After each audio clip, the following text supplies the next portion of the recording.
ਸਤਿ ਸ਼੍ਰੀ ਅਕਾਲ ਜੀ ਸਾਰਿਆਂ ਨੂੰ। ਮੈਂ ਤੁਹਾਡਾ ਆਪਣਾ Jaspreet Singh attorney at law ਤੇ ਅੱਜ ਦਾ ਆਪਣਾ ਇਹ ਪ੍ਰੋਗਰਾਮ ਹੈ weekly updates for US immigration. ਇਹਦੇ ਵਿੱਚ ਜਿੱਥੇ ਅਸੀਂ ਇਮੀਗ੍ਰੇਸ਼ਨ ਦੀਆਂ ਇੰਪੋਰਟੈਂਟ ਖਬਰਾਂ ਦੀ ਗੱਲ ਕਰਦੇ ਹਾਂ, ਉੱਥੇ ਨਾਲ ਹੀ ਤੁਹਾਡੇ ਸਵਾਲਾਂ ਦੇ ਜਵਾਬ ਦੇਣ ਦੀ ਵੀ ਕੋਸ਼ਿਸ਼ ਕਰਦੇ ਹਾਂ। ਸੋ ਸਾਰਿਆਂ ਤੋਂ ਪਹਿਲਾਂ ਆਪਾਂ ਜਿਹੜੀਆਂ ਇੰਪੋਰਟੈਂਟ ਖਬਰਾਂ ਉਹਨਾਂ ਬਾਰੇ ਗੱਲ ਕਰਦੇ ਹਾਂ। ਸੋ ਇਸ ਵੀਕ ਇੱਕ ਤਾਂ ਇਹ ਇੰਪੋਰਟੈਂਟ ਖਬਰ ਹੈ ਵੀ ਜਿਹੜੇ laid off foreign tech workers ਨੇ ਉਹ ਅਮਰੀਕਾ 'ਚ ਰਹਿਣ ਦਾ ਆਪਣਾ ਰਾਈਟ ਲੂਜ਼ ਕਰ ਸਕਦੇ ਆ। ਤੇ ਅਮਰੀਕਨ ਗੌਰਮੈਂਟ ਨੇ ਕਿਹਾ ਵੀ ਜਿਹੜੇ H1B ਵੀਜ਼ੇ ਤੇ ਲੋਕ ਆਏ ਜਾਂ ਉਹ ਲੇ ਆਫ ਹੋ ਗਏ, ਆਪਣੀਆਂ ਉਹਨਾਂ ਦੀ ਜੌਬਾਂ ਚਲੀਆਂ ਗਈਆਂ, ਉਹ ਬੰਦੇ ਜਿਹੜੇ ਹੈਗੇ ਆ ਉਹ ਹੁਣ ਉਹਨਾਂ ਕੋਲ 60 ਦਿਨ ਹੋਣਗੇ ਅਮਰੀਕਾ ਛੱਡਣ ਲਈ ਤੇ ਉਹ ਆਪਣੀ ਕੰਟਰੀ ਵਾਪਸ ਜਾ ਸਕਦੇ ਆ ਤੇ ਇੱਕ ਡਿਫਰੈਂਟ ਜਿਹੜਾ ਕੋਈ ਸਪਾਂਸਰ ਜਾਂ ਕੰਪਨੀ ਜਿਹੜੀ ਆ ਉਹ ਫਾਈਂਡ ਕਰ ਸਕਦੇ ਆ। So when N EMPLOYEE on an H1B work visa is laid off, they have 60 days to either leave the US and return to their home country, find a different company to sponsor them for an H1B visa or change their status to a different visa.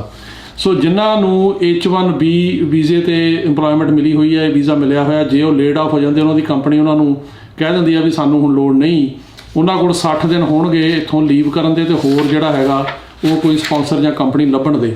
ਜੇ ਉਹ 60 ਦਿਨ 'ਚ ਨਹੀਂ ਜਾਂਦੇ ਤਾਂ ਫਿਰ ਉਹਨਾਂ ਦੇ ਜਿਹੜਾ ਹੈਗਾ ਸਟੇਟਸ ਖਤਮ ਹੋ ਜਾਏਗਾ ਤੇ ਉਹਨਾਂ ਨੂੰ ਪ੍ਰੋਬਲਮ ਵੱਡੀ ਆ ਸਕਦੀ ਆ। ਸੋ ਇਸ ਕਰਕੇ ਕਾਫੀ ਜਿਹੜੇ ਲੋਕ ਨੇ, ਜਿਹੜੀ ਖਬਰ ਆ ਰਹੀ ਆ ਉਹ H1B ਤੇ ਅੱਡ ਕੰਪਨੀਆਂ ਨੇ ਲੇ ਆਫ ਕੀਤੇ ਆ, ਉਹਨਾਂ ਨੂੰ ਕੰਮ ਤੋਂ ਛੁੱਟੀ ਦਿੱਤੀ ਆ। ਸੋ ਇਸ ਕਰਕੇ ਹੁਣ ਉਹਨਾਂ ਕੋਲ 60 ਦਿਨ ਹੋਣਗੇ ਜਾਣ ਦੇ ਤੇ ਕੋਈ ਡਿਫਰੈਂਟ ਜਿਹੜੀ ਕੰਪਨੀ ਆ ਉਹ ਲੱਭਣ ਦੇ। ਅਗਲੀ ਜਿਹੜੀ ਖਬਰ ਹੈਗੀ ਆ ਉਹ ਇਹ ਹੈਗੀ ਆ ਵੀ ਜਿਹੜੀ ਮੈਸਾਚੂਸੈਟ ਸਟੇਟ ਆ ਜਿਹਦੇ ਵਿੱਚ ਬੋਸਟਨ ਆ, ਉਹਨਾਂ ਨੇ ਵੀ ਅਲਾਓ ਕਰਤਾ ਕਿ ਜਿਹੜੇ ਅਨਡਾਕੂਮੈਂਟਡ ਲੋਕ ਨੇ ਉਹ ਡਰਾਈਵਰ ਲਾਇਸੈਂਸ ਲੈ ਸਕਦੇ ਆ। ਇਸ ਤੋਂ ਪਹਿਲਾਂ ਕਈ ਸਟੇਟਾਂ ਜਿਵੇਂ ਕੈਲੀਫੋਰਨੀਆ, ਵਾਸ਼ਿੰਗਟਨ ਜਿਹੜੀਆਂ ਇੱਦਾਂ ਦੀਆਂ ਸਟੇਟਾਂ ਉਹਨਾਂ ਨੇ ਵੀ ਅਲਾਓ ਕੀਤਾ ਹੋਇਆ ਵੀ ਜਿਹੜੇ ਬੰਦਿਆਂ ਕੋਲ ਨਹੀਂ ਵਰਕ ਪਰਮਿਟ ਹੈਗਾ, ਅਨਡਾਕੂਮੈਂਟਡ ਨੇ, ਉਹ ਜੇ ਸਰਟਨ ਸ਼ਰਤਾਂ ਪੂਰੀਆਂ ਕਰਦੇ ਆ ਤਾਂ ਉਹ ਸਟੇਟ 'ਚ ਗੱਡੀ ਚਲਾਉਣ ਦੀ ਡਰਾਈਵਰ ਲਾਇਸੈਂਸ ਲੈ ਸਕਦੇ ਆ। ਤੇ ਹੁਣ ਜਿਹੜੀ ਮੈਸਾਚੂਸੈਟ ਸਟੇਟ ਆ ਉਹਨੇ ਵੀ ਕਰਤਾ, ਜਿਹੜੀ ਪਿੱਛੇ ਇਲੈਕਸ਼ਨ ਹੋਈ ਸੀਗੀ ਉਹਦੇ ਵਿੱਚ Massachusetts residents voted to uphold new law that allows undocumented immigrants to obtain driver's licenses in the state. ਸੋ ਉਹ ਜਿਹੜੀ ਇਲੈਕਸ਼ਨ ਹੋਈ ਸੀ ਉਹਦੇ ਵਿੱਚ ਬੈਲਟ ਦੇ ਵਿੱਚ ਉਹਨਾਂ ਨੇ ਇੱਕ ਰੱਖੀ ਸੀਗੀ ਜਿਹੜੀ ਪ੍ਰਪੋਜ਼ਲ ਕਿ ਕੀ ਜਿਹੜੇ ਉੱਥੋਂ ਦੇ ਲੋਕ ਨੇ, ਜਿਹੜੇ ਸਿਟੀਜ਼ਨ ਨੇ, ਉਹ ਅਲਾਓ ਕਰਦੇ ਆ ਕਿ ਅਨਡਾਕੂਮੈਂਟਡ ਬੰਦੇ ਜਿਹੜੇ ਆ ਉਹ ਇੱਥੇ ਡਰਾਈਵਰ ਲਾਇਸੈਂਸ ਲੈ ਸਕਣ।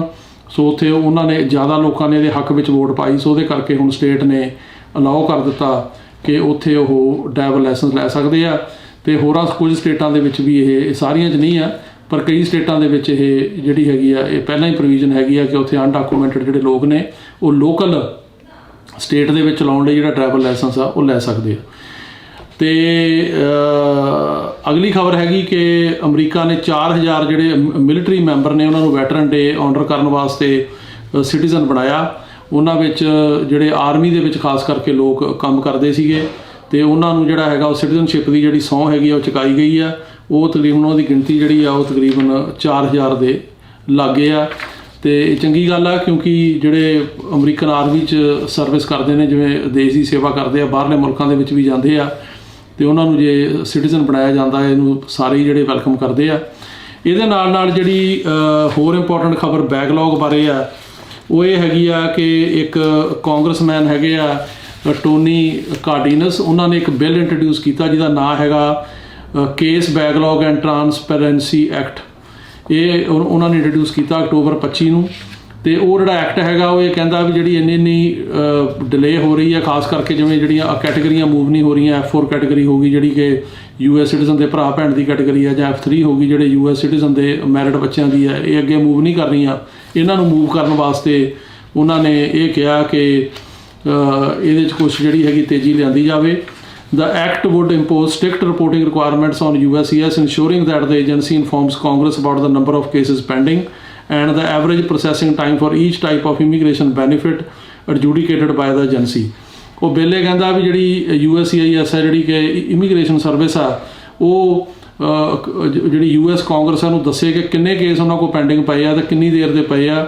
ਇਹਨਾਂ ਵਿੱਚ ਵਿਆਹ ਦੇ ਕੇਸ ਵੀ ਕਾਫੀ ਨੇ, ਜਿਹੜੇ US ਸਿਟੀਜ਼ਨ ਨੇ ਮਤਲਬ ਵਿਆਹ ਕੀਤਾ ਵੀ ਕਿਸੇ ਨਾਲ, ਉਹ ਵੀ ਪੈਂਡਿੰਗ ਆ। ਗ੍ਰੀਨ ਕਾਰਡ ਹੋਲਡਰ ਦੇ ਵਿਆਹ ਦੇ ਕੇਸ ਵੀ ਆ, ਉਹਦੇ ਵਿੱਚ ਕਈ ਜਿਹੜੇ ਲੋਕਾਂ ਨੇ ਸਿਟੀਜ਼ਨਸ਼ਿਪ ਅਪਲਾਈ ਕੀਤੀ ਆ ਉਹ ਵੀ ਆ, ਕਈਆਂ ਨੇ ਪੇਰੈਂਟਸ ਦਾ ਅਪਲਾਈ ਕੀਤਾ। ਇਸ ਕਿਸਮ ਦੇ ਕੇਸ ਆ ਕਿਉਂਕਿ ਜਿਹੜੀ ਡਿਲੇ ਹੈਗੀ ਆ ਇਨ ਪ੍ਰੋਸੈਸਿੰਗ ਕਾਫੀ ਜ਼ਿਆਦਾ ਜਿਹੜਾ ਹੈਗਾ ਨੁਕਸਾਨ ਕਰ ਰਹੀ ਆ।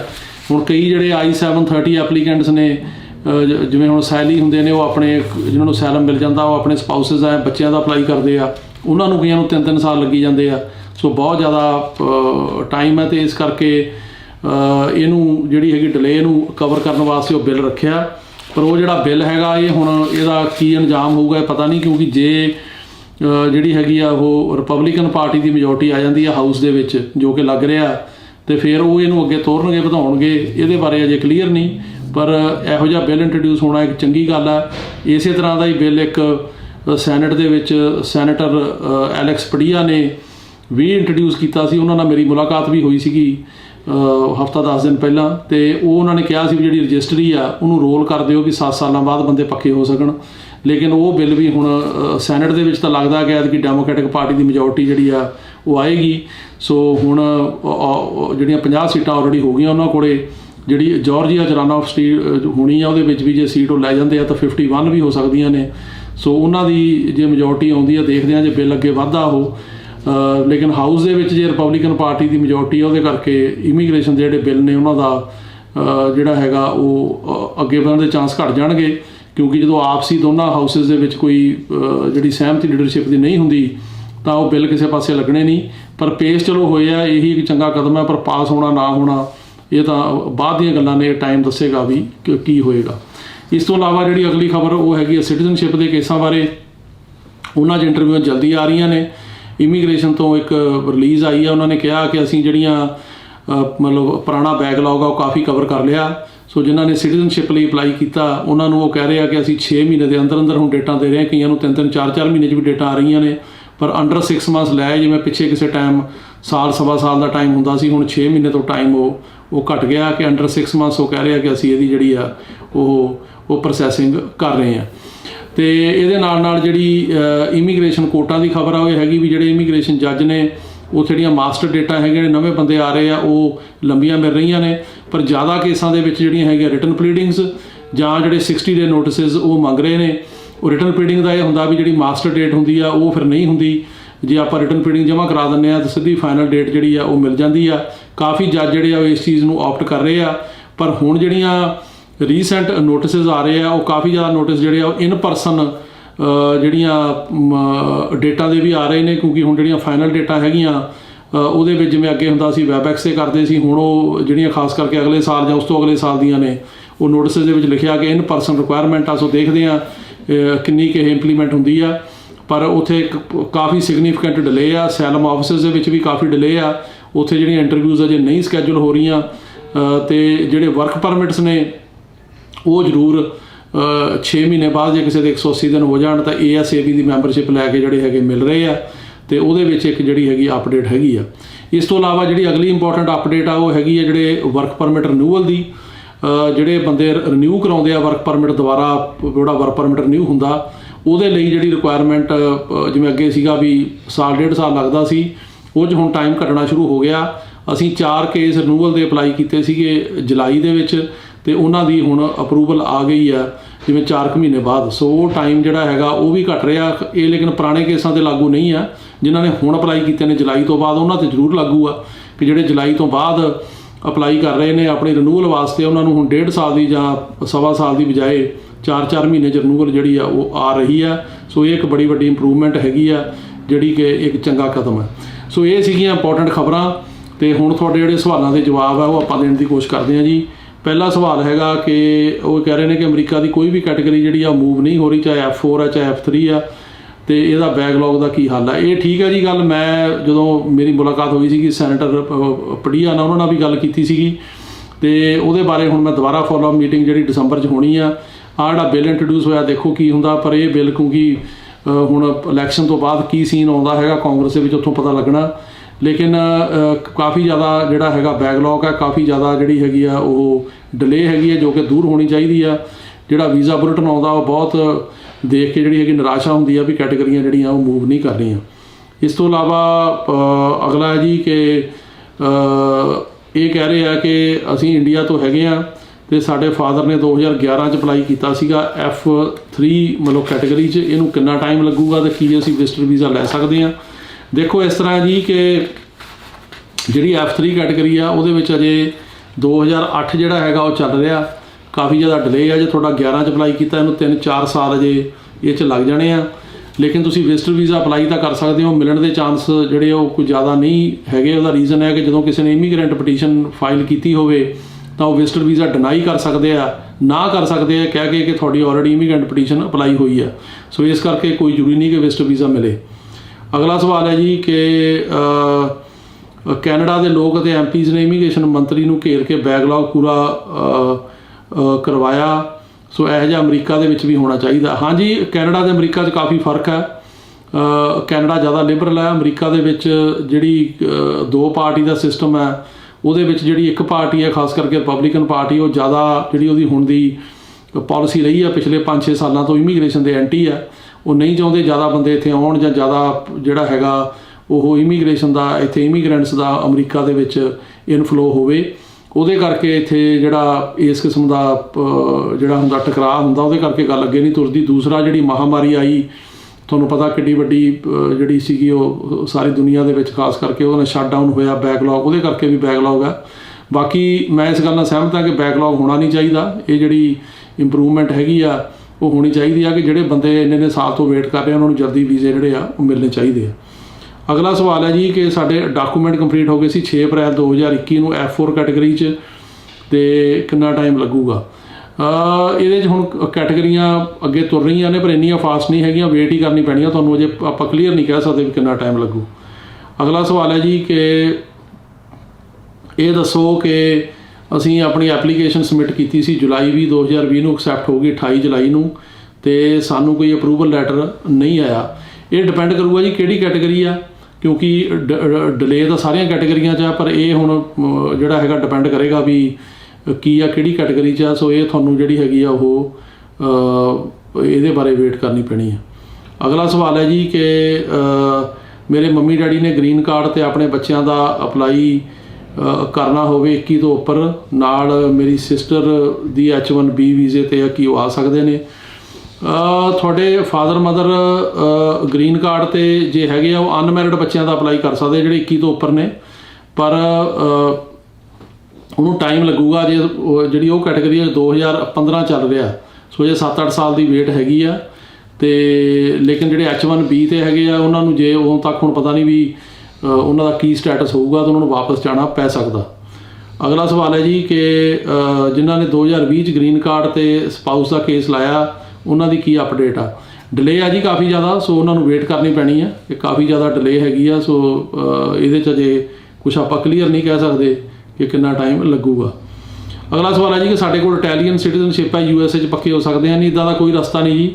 ਜੇ ਤੁਸੀਂ ਇਟਲੀ ਦੇ ਜਾਂ ਕਿਸੇ ਹੋਰ ਮੁਲਕ ਦੇ, ਆਸਟ੍ਰੇਲੀਆ ਦੇ ਜਾਂ ਮਤਲਬ ਕੈਨੇਡਾ ਦੇ ਸਿਟੀਜ਼ਨ ਹੋ ਤਾਂ ਉਹਦੇ ਨਾਲ ਆਪਣੇ ਆਪ ਤੁਸੀਂ ਅਮਰੀਕਾ 'ਚ ਪੱਕੇ ਨਹੀਂ ਹੋ ਸਕਦੇ, ਅਤੇ ਆ ਜਾ ਸਕਦੇ ਹੋ ਪਰ ਇੱਥੇ ਪੱਕੇ ਹੋਣ ਦਾ ਇਹੋ ਜਿਹਾ ਕੋਈ ਪ੍ਰੋਵੀਜ਼ਨ ਜਿਹੜਾ ਉਹਦੀ ਬੇਸ 'ਤੇ ਨਹੀਂ ਹੈ। ਅਗਲਾ ਸਵਾਲ ਹੈ ਜੀ ਕਿ ਇਹ ਦੱਸੋ ਕਿ ਮੇਰਾ ਜਿਹੜਾ ਹੈਗਾ ਉਹ ਅਸੈਲਮ ਦਾ ਕੇਸ ਜਿਹੜਾ ਉਹ ਤੁਹਾਡੇ ਕੋਲ ਇੱਥੇ ਚੱਲਦਾ, ਅਤੇ ਕੇਸ ਜਿਹੜਾ ਹੈਗਾ ਉਹ ਮੇਰਾ ਅਪੀਲ ਜਿਹੜੀ ਹੈਗੀ ਆ ਉਹ ਪਾਸ ਹੋਇਆ, ਅਤੇ ਅਸੀਂ ਜਿਹੜਾ ਹੈਗਾ ਉਹ ਤੁਹਾਡਾ ਬਹੁਤ ਧੰਨਵਾਦ ਕਰਦੇ ਹਾਂ। ਠੀਕ ਹੈ ਜੀ, ਸਾਨੂੰ ਆਪ ਖੁਸ਼ੀ ਹੁੰਦੀ ਆ ਕਿ ਜੇ ਕਿਸੇ ਦਾ ਕੇਸ ਪਾਸ ਹੁੰਦਾ, ਅਤੇ ਇਸ ਕਰਕੇ ਜਿਹੜਾ ਹੈਗਾ ਉਹ ਥੈਂਕ ਯੂ ਵੈਰੀ ਮਚ ਕਿ ਤੁਸੀਂ ਸਾਡੇ ਇਤਬਾਰ ਕੀਤਾ, ਸਾਡੇ ਆਫਿਸ 'ਚ ਆਏ ਅਤੇ ਅਸੀਂ ਤੁਹਾਡੇ ਕਿਸੇ ਕੰਮ ਆ ਸਕੇ। ਸੋ ਇਹ ਬਹੁਤ ਖੁਸ਼ੀ ਦੀ ਗੱਲ ਹੈ ਕਿ ਤੁਹਾਡਾ ਕੇਸ ਪਾਸ ਹੋਇਆ। ਅਗਲਾ ਸਵਾਲ ਹੈ ਜੀ ਕਿ ਮੈਂ ਸਿਟੀਜ਼ਨ ਆ, ਆਪਣੇ ਬੱਚੇ ਨੂੰ 2011 ਵਿੱਚ ਅਪਲਾਈ ਕੀਤਾ ਹੋਇਆ, ਉਹ ਸਰਕਾਰੀ ਟੀਚਰ ਹੈ ਅਤੇ ਸਾਡੇ ਕੋਲੇ ਉਹ ਇੱਥੇ ਮਿਲਣ ਆ ਸਕਦਾ ਕਿ ਨਹੀਂ ਵਿਜ਼ਟਰ ਵੀਜ਼ੇ? ਤੁਸੀਂ ਅਪਲਾਈ ਕਰ ਸਕਦੇ ਹੋ ਵਿਜ਼ਟਰ ਵੀਜ਼ੇ ਲਈ, ਪਰ ਕੋਈ ਪੱਕਾ ਨਹੀਂ ਕਿ ਮਿਲੇ। ਟਰਾਈ ਕਰਕੇ ਦੇਖ ਲਓ, ਕੁਝ ਸ਼ੋਅ ਕਰਨਾ ਪੈਣਾ ਵੀ ਹਾਂ ਉਹ ਬੰਦਾ ਜਿਹੜਾ ਹੈਗਾ ਉਹ ਇੱਥੇ ਵਿਜ਼ਟਰ ਵੀਜ਼ੇ 'ਤੇ ਕਿ ਤੁਸੀਂ ਉਹਦੀ ਜਿਹੜੀ ਪਟੀਸ਼ਨ ਕੀਤੀ ਹੋਈ ਆ, ਤੁਹਾਨੂੰ ਇਹ ਸ਼ੋਅ ਕਰਨਾ ਪਊਗਾ ਵੀ ਇਹ ਪਟੀਸ਼ਨ ਹੋਈ ਆ, ਅਤੇ ਉਹਦੀ ਬੇਸ 'ਤੇ ਤੁਸੀਂ ਅਪਲਾਈ ਕਰ ਸਕਦੇ ਹੋ। ਪਰ ਇਹ ਕੋਈ ਪੱਕਾ ਨਹੀਂ, ਕਿਉਂਕਿ ਲਾ ਜਿਹੜਾ ਹੈਗਾ ਉਹ ਜੇ ਤੁਸੀਂ ਲਾ ਦੇ ਅੰਡਰ ਇਮੀਗਰੈਂਟ ਵੀਜ਼ਾ ਅਪਲਾਈ ਕਰਦੇ ਹੋ ਤਾਂ ਇਹ ਜ਼ਰੂਰੀ ਨਹੀਂ ਕਿ ਵਿਜ਼ਟਰ ਵੀਜ਼ਾ ਮਿਲੇਗਾ। ਕਈ ਵਾਰੀ ਓਬਜੈਕਸ਼ਨ ਲਾਉਂਦੇ ਆ ਕਿ ਤੁਹਾਡੇ ਕੋਲ ਆਲਰੇਡੀ ਇਮੀਗਰੈਂਟ ਪਟੀਸ਼ਨ ਹੋਈ ਆ, ਤੁਹਾਨੂੰ ਜੇ ਵਿਜ਼ਟਰ ਵੀਜ਼ਾ ਮਿਲਿਆ ਤਾਂ ਤੁਸੀਂ ਉੱਥੇ ਰਹਿ ਜਾਣਾ। ਸੋ ਇਸ ਕਰਕੇ ਡਿਨਾਈ ਵੀ ਹੋ ਸਕਦਾ, ਪਰ ਟਰਾਈ ਕਰਕੇ ਦੇਖ ਲਓ ਜੀ, ਕੋਈ ਹਰਜ ਨਹੀਂ, ਪਰ ਸ਼ੋਅ ਕਰੋ ਵੀ ਹਾਂ ਸਾਡੀ ਪਟੀਸ਼ਨ ਹੋਈ ਆ। ਅਗਲਾ ਸਵਾਲ ਹੈ ਜੀ ਕਿ ਮੇਰਾ ਜਿਹੜਾ ਹੈਗਾ ਉਹ ਵਰਕ ਪਰਮਿਟ ਅਜੇ ਤੱਕ ਨਹੀਂ ਮੈਨੂੰ ਜਿਹੜਾ ਮਿਲਿਆ ਤੇ ਮੇਰਾ ਅਪਲਾਈ ਕੀਤਾ ਹੋਇਆ ਉਹਨੂੰ ਕਿੰਨਾ ਟਾਈਮ ਲੱਗੇਗਾ। ਸੋ ਸਾਨੂੰ ਅਪਲਾਈ ਕੀਤੇ ਨੂੰ 3 ਮਹੀਨੇ ਹੋ ਗਏ ਆ। ਇਹਨੂੰ ਟਾਈਮ ਲੱਗਦਾ ਜੀ ਅੱਜ ਕੱਲ੍ਹ ਡਿਪੈਂਡ ਕਰਦਾ, ਜੇ ਤੁਸੀਂ ਰਿਨਿਊਅਲ ਦਾ ਕੀਤਾ ਅੱਗੇ 1.5 ਸਾਲ ਲੱਗਦਾ ਸੀਗਾ, ਹੁਣ ਅੱਜ ਕੱਲ੍ਹ ਤਕਰੀਬਨ ਫਾਸਟ ਹੋ ਗਿਆ 4 ਮਹੀਨੇ ਦਾ। ਪਰ ਹੁਣ ਅੱਜ ਕੱਲ੍ਹ ਉਹਨੂੰ ਫਾਸਟ ਕਰ ਰਿਹਾ। ਪਰ ਜੇ ਪਹਿਲੀ ਵਾਰੀ ਹੈ ਤੁਹਾਡਾ, ਜਿਵੇਂ 180 ਦਿਨ ਪੂਰੇ ਹੋਣ ਤੋਂ ਬਾਅਦ ਫਸਟ ਟਾਈਮ ਆ, ਉਹ 1.5 ਤੋਂ 2 ਮਹੀਨੇ 'ਚ ਆ ਜਾਂਦਾ ASAP ਦੀ ਜਿਹੜੀ ਮੈਂਬਰਸ਼ਿਪ ਆ ਉਹ ਲੈ ਕੇ। ਅਗਲਾ ਸਵਾਲ ਹੈ ਜੀ ਕਿ ਫਾਦਰ ਨੇ ਪਟੀਸ਼ਨ ਕੀਤੀ ਸੀ F3 ਦੀ ਅਤੇ ਮਾਰਚ 2010 'ਚ, ਅਤੇ ਕੈਟਾਗਰੀ ਜਿਹੜੀ ਆ ਉਹ ਚੇਂਜ ਹੋ ਗਈ ਆ ਅਤੇ ਬੱਚੇ ਦੀ ਉਮਰ 20 ਹੈਗੀ ਹੈ, ਫਰੀਜ਼ ਹੋ ਜੂਗੀ ਕਿ ਨਹੀਂ। Child stats protection act cover ਤਾਂ ਕਰਦਾ ਸਰਟਨ ਹਾਲਾਤ ਦੇ ਵਿੱਚ, ਪਰ ਇੱਦਾਂ ਫਰੀਜ਼ ਨਹੀਂ ਹੁੰਦੀ। ਸੋ ਜਦੋਂ ਤੁਹਾਡੀ ਪ੍ਰਾਇਓਰਟੀ ਡੇਟ ਨਿਕਲੂਗੀ ਉਦੋਂ ਪਤਾ ਲੱਗਣਾ ਕਿ ਕੀ ਆ। ਜੇ child stats protection act cover ਕਰਦਾ ਤਾਂ ਫਿਰ ਤੁਹਾਡੀ ਜਿਹੜੀ ਵਾਰੀ ਆ ਸਕਦੀ ਹੈ। ਅਗਲਾ ਸਵਾਲ ਹੈ ਜੀ ਕਿ ਅਸਾਈਲਮ ਕੇਸ ਤੋਂ ਬਾਅਦ ਜਦੋਂ ਗ੍ਰੀਨ ਕਾਰਡ ਹੋਲਡਰ ਬਣ ਜਾਂਦੇ ਆ ਤਾਂ ਫਿਰ ਇੰਡੀਆ ਆ ਸਕਦੇ ਆ। ਗ੍ਰੀਨ ਕਾਰਡ ਹੋਲਡਰ ਕਿਤੇ ਵੀ ਜਾ ਸਕਦਾ, ਪਰ ਉਹ 'ਚ ਪ੍ਰੋਬਲਮ ਇਹ ਹੈਗੀ, ਉਹ ਪੁੱਛ ਸਕਦੇ ਆ ਵੀ ਤੁਸੀਂ ਉੱਥੇ ਜਿਹੜਾ ਹੈਗਾ ਉਹ ਆਪਣੀ ਕੰਟਰੀ 'ਚ ਕਿਉਂ ਗਏ ਆ, ਕੀ ਲੈਣ ਗਏ ਆ, ਕਿਉਂਕਿ ਤੁਹਾਨੂੰ ਉੱਥੋਂ ਖਤਰਾ ਸੀਗਾ। ਇਹ ਸਵਾਲ ਹੋ ਸਕਦਾ। ਪਰ ਉੱਦਾਂ ਗ੍ਰੀਨ ਕਾਰਡ ਹੋਲਡਰ ਜਿਹੜੇ ਆ ਉਹ ਜਾ ਸਕਦੇ ਆ, ਲੋਕੀ ਜਾਂਦੇ ਵੀ ਆ, ਪਰ ਅਸੀਂ ਐਡਵਾਈਜ਼ ਨਹੀਂ ਕਰਦੇ ਵੀ ਜਿਹਨੇ ਕਿ ਅਸਾਈਲਮ ਲਿਆ ਉਹ ਗ੍ਰੀਨ ਕਾਰਡ 'ਤੇ ਇੰਡੀਆ ਜਾਵੇ। ਅਗਲਾ ਸਵਾਲ ਹੈ ਜੀ ਕਿ ਮੇਰੀ ਕੋਰਟ 'ਚ ਐਪਲੀਕੇਸ਼ਨ ਲੱਗੀ ਹੋਈ ਆ ਅਤੇ ਮੇਰਾ ਕਲੌਕ ਨਹੀਂ ਬੋਲਦਾ ਅਤੇ ਕੋਈ ਹੀਅਰਿੰਗ ਨਹੀਂ ਆਈ ਅਤੇ ਮੈਂ ਵਰਕ ਪਰਮਿਟ ਅਪਲਾਈ ਕਰ ਸਕਦਾ। ਇਹ ਡਿਪੈਂਡ ਕਰਨਾ ਪਊਗਾ ਜੀ ਕਿ ਕੀ ਸਿਚੁਏਸ਼ਨ ਹੈਗੀ ਆ। ਅਤੇ ਕਈ ਵਾਰੀ ਇਹ ਹੁੰਦਾ ਵੀ ਕਈਆਂ ਦਾ ਜਿਹੜੀ ਕੋਰਟ 'ਚ ਡੇਟ ਨਹੀਂ ਹੁੰਦੀ, ਅਸਾਈਲਮ ਆਫਿਸ ਕੇਸ ਲੱਗਿਆ ਹੁੰਦਾ, ਉੱਥੇ ਫਿੰਗਰਪ੍ਰਿੰਟ ਤੋਂ ਕਲੌਕ ਚੱਲਦਾ ਹੁੰਦਾ ਪਰ ਬੋਲਦਾ ਨਹੀਂ, ਪਰ ਕਈਆਂ ਦਾ ਬੋਲਦਾ ਆ। ਸੋ ਜੇ ਤਾਂ ਤੁਹਾਡੀ ਡੇਟ ਸ਼ੋਅ ਹੋ ਰਹੀ ਆ, ਮਤਲਬ ਕੋਰਟ ਦੇ ਵਿੱਚ ਕਲੌਕ ਨਹੀਂ ਬੋਲ ਰਿਹਾ, ਕਲੌਕ ਪਹਿਲਾਂ ਸੈੱਟ ਕਰਾਉਣਾ ਪੈਣਾ, ਕਿਉਂਕਿ ਲਾ ਇਹੀ ਆ ਕਿ 180 ਦਿਨ ਬਾਅਦ ਜੇ ਕਲੌਕ ਚੱਲਦਾ ਹੋਵੇ ਤੁਸੀਂ ਵਰਕ ਪਰਮਿਟ ਲੈ ਸਕਦੇ ਹੋ। ਸੋ ਤੁਸੀਂ ਕੋਰਟ ਨਾਲ ਸੰਪਰਕ ਕਰੋ। ਅਗਲਾ ਸਵਾਲ ਹੈ ਜੀ ਕਿ ਮੈਂ US ਸਿਟੀਜ਼ਨ ਆ, ਮੈਂ ਆਪਣੀ ਮਦਰ ਨੂੰ ਇੱਥੇ ਬੁਲਾਉਣਾ ਚਾਹੁੰਦਾ, ਸੋ ਕਿੰਨਾ ਵੇਟ ਪੀਰੀਅਡ ਹੈ ਵਿਜ਼ਟਰ ਵੀਜ਼ੇ ਦਾ। ਕਾਫੀ ਵੇਟ ਹੈ ਜੀ, ਕਿਉਂਕਿ ਕਈ ਥਾਵਾਂ 'ਤੇ ਤਾਂ ਸਾਲ ਦੀ ਵੇਟ ਵੀ ਹੈਗੀ, 1.5 ਸਾਲ ਦੀ ਵੀ ਹੈਗੀ, 8 ਮਹੀਨੇ ਦੀ ਵੀ ਹੈ। ਸੋ ਟਰਾਈ ਕਰਦੇ ਰਹੋ। ਸੋ ਇਸ ਕਰਕੇ ਅਪਲਾਈ ਤਾਂ ਕਰ ਸਕਦੇ ਹੋ, ਪਰ ਇੰਟਰਵਿਊ ਜਿਹੜੀ ਹੈਗੀ ਡੇਟ ਲੈਣ ਦੀ ਕਾਫੀ ਜ਼ਿਆਦਾ ਵੇਟ ਹੈਗੀ ਆ। ਅਗਲਾ ਸਵਾਲ ਹੈ ਜੀ ਕਿ ਗ੍ਰੀਨ ਕਾਰਡ ਹੋਲਡਰ ਆਪਣੀ ਮਾਂ ਨੂੰ ਟੂਰਿਸਟ ਵੀਜ਼ੇ 'ਤੇ ਬੁਲਾ ਸਕਦਾ ਹੈ ਕਿ ਉਹਦੀ ਪਟੀਸ਼ਨ ਕਰ ਸਕਦਾ। ਜਿਹੜਾ ਗ੍ਰੀਨ ਕਾਰਡ ਹੋਲਡਰ ਉਹ ਪਟੀਸ਼ਨ ਨਹੀਂ ਕਰ ਸਕਦਾ ਜੀ, ਉਹ ਸਿਰਫ ਜਿਹੜਾ ਹੈਗਾ ਉਹ ਟੂਰਿਸਟ ਵੀਜ਼ੇ 'ਤੇ ਅਪਲਾਈ ਜਿਹੜਾ ਉਹ ਜ਼ਰੂਰ ਕਰ ਸਕਦਾ, ਅਤੇ ਲੇਕਿਨ ਉਹ ਕੋਈ ਪੱਕੀ ਗਰੰਟੀ ਨਹੀਂ ਕਿ ਟੂਰਿਸਟ ਵੀਜ਼ਾ ਮਿਲ ਜਾਵੇ, ਅਪਲਾਈ ਹੋ ਸਕਦਾ। ਪਟੀਸ਼ਨ ਜਿਹੜੀ ਕਰਨੀ ਆ ਉਹ ਸਿਰਫ ਅਤੇ ਸਿਰਫ US ਸਿਟੀਜ਼ਨ ਹੀ ਕਰ ਸਕਦਾ, ਆਪਣੇ ਪੇਰੈਂਟਸ ਲਈ ਗ੍ਰੀਨ ਕਾਰਡ ਹੋਲਡਰ ਨਹੀਂ ਕਰ ਸਕਦਾ, ਪਰ ਟੂਰਿਸਟ ਵੀਜ਼ੇ ਵਾਸਤੇ ਜ਼ਰੂਰ ਕਰ ਸਕਦਾ। ਅਗਲਾ ਸਵਾਲ ਹੈ ਜੀ ਕਿ ਮੈਂ ਸਟੱਡੀ ਬੇਸ 'ਤੇ ਹਾਂ, ਮੈਨੂੰ ਅਸਾਈਲਮ ਜਿਹੜਾ ਹੈਗਾ ਉਹ ਮੈਂ ਲਾ ਸਕਦਾ ਅਤੇ ਮੈਨੂੰ ਗ੍ਰੀਨ ਕਾਰਡ ਮਿਲ ਸਕਦਾ। ਅਸਾਈਲਮ ਤਾਂ ਕੋਈ ਵੀ ਲਾ ਸਕਦਾ ਜੀ, ਲੇਕਿਨ ਜਿਹੜੇ ਅਸਾਈਲਮ ਦੇ 5 ਗਰਾਊਂਡ ਆ ਉਹਨਾਂ ਦੇ ਵਿੱਚ ਕੇਸ ਆਉਣਾ ਚਾਹੀਦਾ। ਪਾਸਟ ਪਰਸੀਕਿਊਸ਼ਨ ਹੋਈ ਹੋਵੇ, ਫਿਊਚਰ ਪਰਸੀਕਿਊਸ਼ਨ ਦਾ ਡਰ ਹੋਵੇ, ਖਤਰਾ ਹੋਵੇ, ਤਾਂ ਇਹ ਨਹੀਂ ਵੀ ਉੱਦਾਂ ਹੀ ਅਸਾਈਲਮ ਲਾ ਲੈਣਾ ਰਹਿਣ ਲਈ। ਸੋ ਜੇ ਕੇਸ ਸੱਚਾ ਹੈ, ਅਦਰ ਵਰਡ ਤੁਹਾਨੂੰ ਕੋਈ ਪ੍ਰੋਬਲਮ ਆਈ ਹੈ, ਤੁਸੀਂ ਅਸਾਈਲਮ ਲਾ ਸਕਦੇ ਹੋ। ਅਤੇ ਜੇ ਤੁਹਾਡੇ ਕੋਲ ਸਾਰੇ ਪ੍ਰੂਫਸ ਹੈਗੇ ਆ, ਕੇਸ ਤੁਹਾਡਾ ਸੱਚਾ ਆ, ਤਾਂ ਫਿਰ ਤੁਸੀਂ ਅਸਾਈਲਮ ਜ਼ਰੂਰ ਲਾ ਸਕਦੇ ਹੋ। ਅਗਲਾ ਸਵਾਲ ਹੈ ਜੀ ਕਿ ਇਹ ਦੱਸੋ ਕਿ ਜੇ ਕੋਈ ਬੰਦਾ ਛੁੱਟੀਆਂ ਦੇ ਵਿੱਚ, ਜਿਵੇਂ ਕ੍ਰਿਸਮਸ ਟਾਈਮ 'ਤੇ ਬਾਰਡਰ ਕ੍ਰੋਸ ਕਰਕੇ ਆਉਂਦਾ, ਜਲਦੀ ਬਾਹਰ ਆ ਸਕਦਾ। ਪਹਿਲੀ ਗੱਲ ਤਾਂ ਹੈਗੀ ਆ, ਇਸ ਤਰੀਕੇ ਦੇ ਨਾਲ ਮੈਂ ਰਿਕਮੈਂਡ ਨਹੀਂ ਕਰਦਾ ਕਿ ਕੋਈ ਆਵੇ, ਕਿਉਂਕਿ ਇਹ ਤਰੀਕਾ ਗਲਤ ਆ, ਗੈਰ ਕਾਨੂੰਨੀ ਆ, ਅਤੇ ਪਲੱਸ ਖਤਰਨਾਕ ਆ। ਕੋਈ ਜਿਹੜੇ ਬੰਦੇ ਲੈ ਕੇ ਆਉਂਦੇ ਆ ਉੱਥੋਂ, ਉਹਨਾਂ ਦੀ ਵੀ ਕੋਈ ਕ੍ਰੈਡੀਬਿਲਿਟੀ ਨਹੀਂ ਹੁੰਦੀ, ਇਸ ਕਰਕੇ ਇਸ ਤਰੀਕੇ ਨਾਲ ਨਹੀਂ ਆਉਣਾ ਚਾਹੀਦਾ। ਪਰ ਜਿਹੜੇ ਲੋਕ ਫਿਰ ਵੀ ਆਉਂਦੇ ਆ, ਇਹਦਾ ਕ੍ਰਿਸਮਸ ਨਾਲ ਕੋਈ ਸੰਬੰਧ ਨਹੀਂ ਹੈ, ਛੁੱਟੀਆਂ ਨਾਲ, ਇਹ ਸਰਕਾਰ ਦੀ ਨੀਤੀ ਨਾਲ ਸੰਬੰਧ ਆ। ਸੋ ਇਸ ਵਕਤ ਜਿਹੜੀ ਨੀਤੀ ਆ ਉਹ ਇਹ ਆ ਕਿ ਜਿਹੜੇ ਬੱਚਿਆਂ ਦੇ ਨਾਲ ਆਉਂਦੇ ਆ, ਜਿਵੇਂ ਛੋਟੇ ਬੱਚਿਆਂ ਨਾਲ ਪੇਰੈਂਟਸ, ਉਹਨਾਂ ਨੂੰ ਉਹ ਛੇਤੀ ਰਿਲੀਜ਼ ਕਰ ਦਿੰਦੇ ਆ। ਕਈ ਵਾਰੀ ਬੱਚਿਆਂ ਨੂੰ ਇੱਕ ਪੇਰੈਂਟ ਨਾਲ ਕਰਨ ਦੇ, ਦੂਜੇ ਪੇਰੈਂਟ ਨੂੰ ਕੈਂਪ 'ਚ ਲੈ ਜਾਂਦੇ ਆ। ਜਿਹੜੇ 21 ਸਾਲ ਤੋਂ ਉੱਪਰ ਆਉਂਦੇ ਆ ਉਹਨਾਂ ਨੂੰ ਡਿਟੈਂਸ਼ਨ ਸੈਂਟਰ ਜਾਂ ਜਿਹੜੇ ਕੈਂਪਾਂ 'ਚ ਲੈ ਜਾਂਦੇ ਆ, ਉੱਥੇ ਉਹਨਾਂ ਦੀ ਜਿਹੜੀ ਆ ਉਹ ਜਿਹੜੀ ਕ੍ਰੈਡੀਬਲ ਫੇਅਰ ਇੰਟਰਵਿਊ ਹੁੰਦੀ ਆ ਜਾਂ ਬੌਂਡ 'ਤੇ ਛੱਡਦੇ ਆ। ਜੇ ਕ੍ਰੈਡੀਬਲ 'ਚ ਮਤਲਬ ਪਾਸ ਹੋ ਜਾਣ ਤਾਂ ਉਹਨਾਂ ਦਾ ਅਸਾਈਲਮ ਦਾ ਕੇਸ ਚੱਲਦਾ। ਜੇ ਕ੍ਰੈਡੀਬਲ 'ਚ ਫੇਲ ਹੋ ਜਾਣ ਤਾਂ ਇਮੀਗ੍ਰੇਸ਼ਨ ਜੱਜ ਅੱਗੇ ਇੱਕ ਡੇਟ ਆਉਂਦੀ ਹੈ, ਜੇ ਉੱਥੇ ਫੇਲ ਹੋ ਕੇ ਅਸਾਈਲਮ ਨਹੀਂ ਲੱਗ ਸਕਦਾ। ਪਰ ਜੇ ਬੰਦਾ ਜਿਹੜਾ ਹੈਗਾ ਉਹ ਨਹੀਂ ਵੀ ਇੰਟਰਵਿਊ ਹੁੰਦੀ ਕ੍ਰੈਡੀਬਲ, ਉੱਦਾਂ ਵੀ ਬੌਂਡ ਹੋ ਜਾਂਦਾ। ਕਈ ਵਾਰ ਆਈਸ ਬੌਂਡ ਕਰ ਦਿੰਦੀ ਆ। ਇਹ ਕਈ ਸੈਂਟਰਾਂ 'ਚ ਆਈਸ ਜਿਹੜੀ ਆ ਉਹ $3,000 ਦਾ ਬੌਂਡ ਕਰ ਰਹੀ ਹੈ। ਇਸ ਤਰ੍ਹਾਂ ਬੰਦੇ ਜਿਹੜੇ ਆ ਉਹ ਬਾਹਰ ਆ ਜਾਂਦੇ ਆ। ਪਰ ਇਹ ਸਿਚੁਏਸ਼ਨ ਆ, ਇਹ ਮਤਲਬ ਇਸ ਕਿਸਮ ਦੀ ਹੈਗੀ ਆ। ਹਰੇਕ ਡਿਟੈਂਸ਼ਨ ਸੈਂਟਰ ਦਾ ਆਪੋ ਆਪਣਾ ਹਿਸਾਬ ਆ। ਜਿਹੜੇ ਕੈਲੀਫੋਰਨੀਆ 2 ਸੈਂਟਰ ਨੇ, ਕਲੈਕਸੀਕੋ ਅਤੇ ਸੈਨ ਡਿਏਗੋ, ਉੱਥੇ ਕਾਫੀ ਸਖਤੀ ਵੀ ਆ। ਸੋ ਇਹ ਕੋਈ ਜ਼ਰੂਰੀ ਨਹੀਂ ਹੈਗਾ ਕਿ ਨਰਮੀ ਜਿਹੜੀ ਆ ਹੋਊਗੀ ਜਾਂ ਹੋ ਰਹੀ ਆ, ਇਹ ਸਖਤੀ ਅੱਗੇ ਨਾਲੋਂ ਜ਼ਿਆਦਾ ਆ। ਪਰ ਮੈਂ ਰਿਕਮੈਂਡ ਨਹੀਂ ਕਰਦਾ ਕਿ ਇਸ ਤਰੀਕੇ ਨਾਲ ਕੋਈ ਬੰਦਾ ਇੱਥੇ ਆਵੇ। ਅਗਲਾ ਸਵਾਲ ਹੈ ਜੀ ਕਿ ਇਹ ਦੱਸੋ ਕਿ ਮੇਰੀ ਬੇਟੀ ਦਾ ਅਸਾਈਲਮ ਕੇਸ 17 'ਚ ਲਾਇਆ ਹੋਇਆ, ਅਜੇ ਤੱਕ ਕੋਈ ਇੰਟਰਵਿਊ ਡੇਟ ਵਗੈਰਾ ਨਹੀਂ ਆਈ, ਕਿੰਨਾ ਟਾਈਮ ਲੱਗੂਗਾ? ਇਹ ਜੀ ਜਿਹੜੀਆਂ ਮਤਲਬ ਪੁਰਾਣੇ ਕੇਸ ਲੱਗੇ ਉਹਦੀਆਂ ਡੇਟਾਂ ਨਹੀਂ ਆ ਰਹੀਆਂ ਸੀ, ਤੇ ਹੁਣ ਤੁਸੀਂ ਅਸਾਈਲਮ ਆਫਿਸ ਜਾ ਕੇ ਇਨਕੁਆਇਰੀ ਪਾ ਸਕਦੇ ਹੋ, ਜਾਂ ਉੱਥੇ ਆਪ ਜਾ ਸਕਦੇ ਹੋ ਇਨ ਪਰਸਨ ਜਾ ਕੇ, ਤੇ ਉਹ ਡੇਟਾਂ ਦੇਣ ਦਾ ਉਹਨੂੰ ਰਿਕੁਐਸਟ ਕਰ ਸਕਦੇ ਹੋ। ਪਰ ਪੱਕਾ ਨਹੀਂ ਉਹ ਡੇਟ ਦੇਣਗੇ, ਉਹਨਾਂ ਕੋਲੇ ਹੁਣ ਰਿਸੋਰਸਿਸ ਜੇ ਹੋਣਗੇ ਤਾਂ ਡੇਟ ਦੇ ਸਕਦੇ ਆ। ਅਗਲਾ ਸਵਾਲ ਹੈ ਜੀ ਕਿ ਮੇਰੀ 2007 ਜੂਨ 'ਚ F4 ਕੈਟੇਗਰੀ 'ਚ ਫਾਈਲ ਲੱਗੀ ਸੀਗੀ, ਤੇ ਬੇਟੀ ਗ੍ਰੀਨ ਕਾਰਡ ਹੋਲਡਰ 2021 ਦੇ ਵਿੱਚ ਹੋਈ ਹੈ ਮੈਰਿਜ ਕਰਕੇ, ਤੇ ਬੇਟੀ ਨੂੰ ਜਿਹੜਾ ਹੈਗਾ ਉਹ ਕਿੰਨਾ ਟਾਈਮ ਲੱਗੇਗਾ ਕੈਟੇਗਰੀ ਚੇਂਜ ਕਰਨ ਦਾ, ਸਿਟੀਜ਼ਨ ਬਣਨ ਦਾ। ਦੇਖੋ ਤੁਹਾਡਾ 7 'ਚ ਲੱਗਿਆ F4 ਉਹ ਲੱਗ ਹੈ, ਅਜੇ ਤਾਂ 2005 ਚੱਲ ਰਿਹਾ, ਉਹਨੂੰ 2-3 ਸਾਲ ਹੋਰ ਲੱਗ ਸਕਦੇ ਆ। ਜਿਹੜੀ ਬੇਟੀ ਸਿਟੀਜ਼ਨ ਨਾਲ ਵਿਆਹ ਕਰਾ ਕੇ ਬਣੀ ਆ, ਜੇ ਉਹਦਾ ਹਸਬੈਂਡ ਸਿਟੀਜ਼ਨ ਆ, ਉਹ 3 ਸਾਲਾਂ ਬਾਅਦ ਜਿਹੜੀ ਹੈਗੀ ਉਹ ਸਿਟੀਜ਼ਨਸ਼ਿਪ ਲੈ ਸਕਦੀ ਆ। ਉਹ ਲੈ ਕੇ ਫਿਰ ਤੁਹਾਡਾ ਅਪਲਾਈ ਜਿਹੜਾ ਹੈਗਾ ਉਹ ਵੀ ਕਰ ਸਕਦੀ ਆ ਆਪਣੇ ਵੱਲੋਂ। ਹੋ ਸਕਦਾ ਉਹ ਜ਼ਿਆਦਾ ਫਾਸਟ ਹੋ ਜਾਵੇ ਜੇ ਉਹ ਤੱਕ ਤੁਹਾਡੀ ਜਿਹੜੀ ਵਾਰੀ ਨਾ ਆਈ। ਇਹ ਸੀ ਜੀ ਤੁਹਾਡੇ ਸਵਾਲਾਂ ਦੇ ਜਵਾਬ, ਤੇ ਆਸ ਹੈ ਕਿ ਤੁਹਾਨੂੰ ਪ੍ਰੋਗਰਾਮ ਪਸੰਦ ਆਇਆ ਹੋਵੇਗਾ। ਅਗਲੇ ਵਾਰੀ ਫੇਰ ਮਿਲਾਂਗੇ ਇਸੇ ਪ੍ਰੋਗਰਾਮ 'ਚ। ਸਤਿ ਸ਼੍ਰੀ ਅਕਾਲ ਜੀ।